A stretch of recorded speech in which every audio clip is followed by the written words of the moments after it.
Efectos de las obligaciones.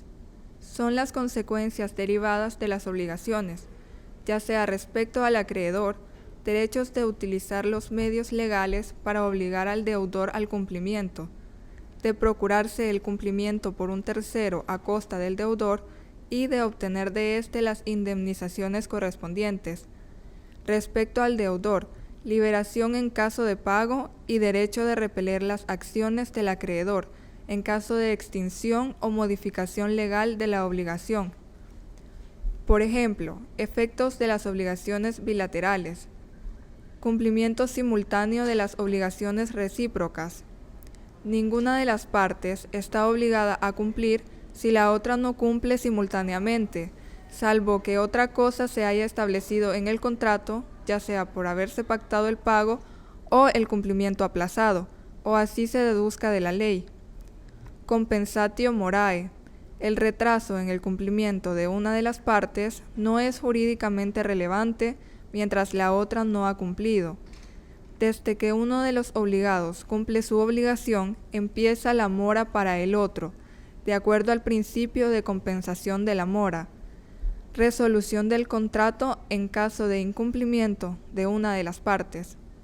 Cuando uno de los obligados no cumpliere lo que le incumbe, el perjudicado podrá escoger entre exigir el cumplimiento o la resolución de la obligación, con el resarcimiento de daños y abono de intereses en ambos casos. También podrá pedir la resolución, aún después de haber optado por el cumplimiento, cuando éste resultare imposible.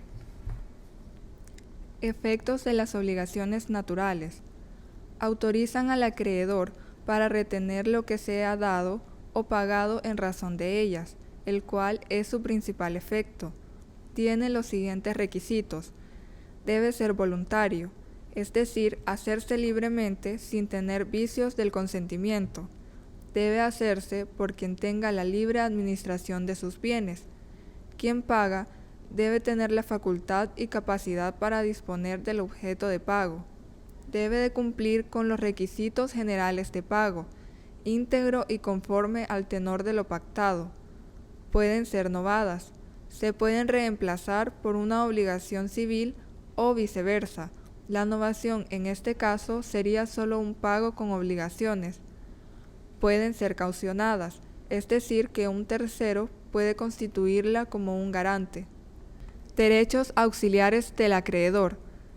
Son los derechos que la ley le confiere al acreedor para evitar el menoscabo del patrimonio del deudor, asegurando así el cumplimiento de la obligación.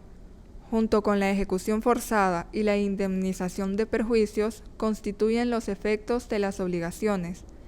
Entre estos derechos están las medidas conservativas.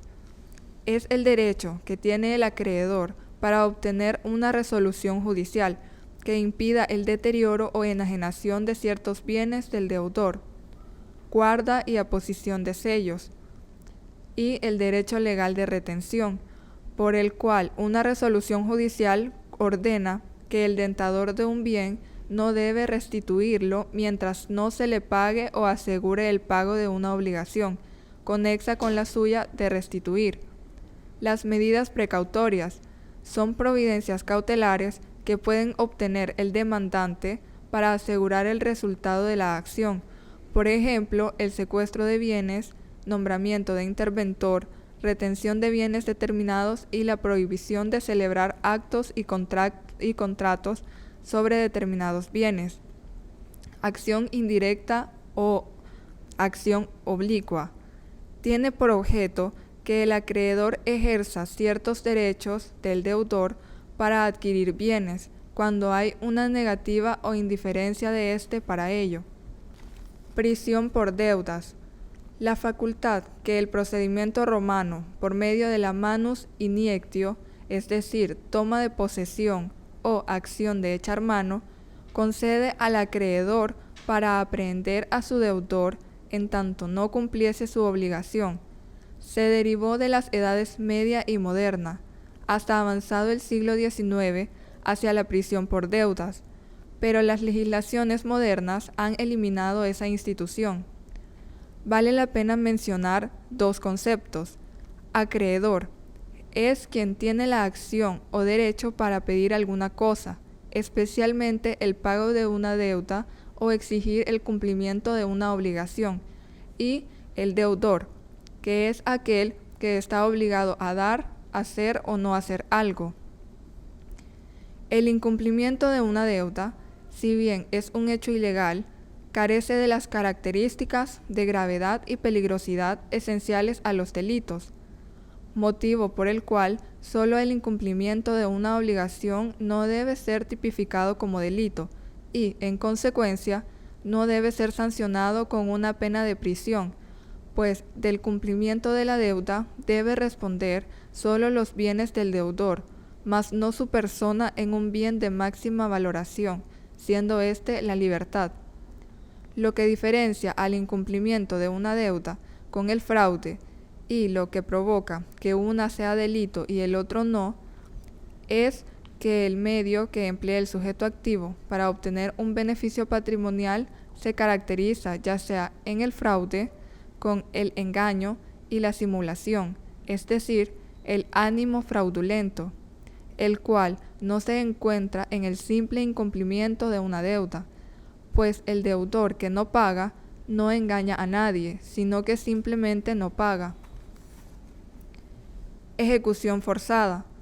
Constituye el último paso a seguir por el acreedor, para verse satisfecho su interés, y para ello ha de dirigirse al juez competente, reclamando nuevamente su intervención, a efecto de que se lleve a cabo el cumplimiento de lo declarado en la sentencia.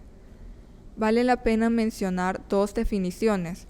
Ejecutante es el acreedor que promueve y lleva a sus últimas consecuencias pecuniarias un juicio ejecutivo contra un deudor moroso, y el ejecutado es el deudor moroso a quien se embargan los bienes para venderlos y hacer pago con su producto al acreedor o acreedores en la etapa final de un juicio ejecutivo. La ejecución forzosa puede cumplirse de dos maneras. Primero, con una ejecución forzosa en forma específica o cumplimiento in natura. Consiste en obtener judicialmente la prestación tal y como quedó prefijada en el título constitutivo o programa de la obligación, es decir, restablecer la situación que existía con anterioridad a la producción del daño, lo que se consigue normalmente reparándolo o enmendándolo. Pero si eso no es posible, se debe restituir por otro igual al destruido. En atención a la prestación, estas se clasifican en tres. Ejecución forzosa de la obligación de dar. El acreedor pide que se cumpla y ejecute la entrega de la cosa determinada, y si es cosa específica, que se cumpla la obligación a expensas del deudor. Ejecución forzada de la obligación de hacer. Es cuando el obligado a dar alguna cosa no la hiciere, se puede mandar a ejecutar por un tercero o por él a su costa. Además, se podrá decretar que se deshaga lo mal hecho, es decir, que si el cumplimiento es defectuoso, se sancionará con la destrucción de lo mal hecho y con la obligación de hacerlo de nuevo, bien por el deudor o pues por otra persona. Ejecución forzada de la obligación de no hacer. Es cuando el deudor no cumple con la sentencia en la que se le condena a no hacer, y se podrá decretar que se deshaga lo mal hecho cuando el deudor ejecutare lo que se ha prohibido, y se le puede aplicar una multa cada mes que transcurra sin deshacer lo mal hecho. Se le cobrarán daños y perjuicios, y si lo que no hizo no se puede deshacer, solo se podrá reclamar una indemnización pecuniaria.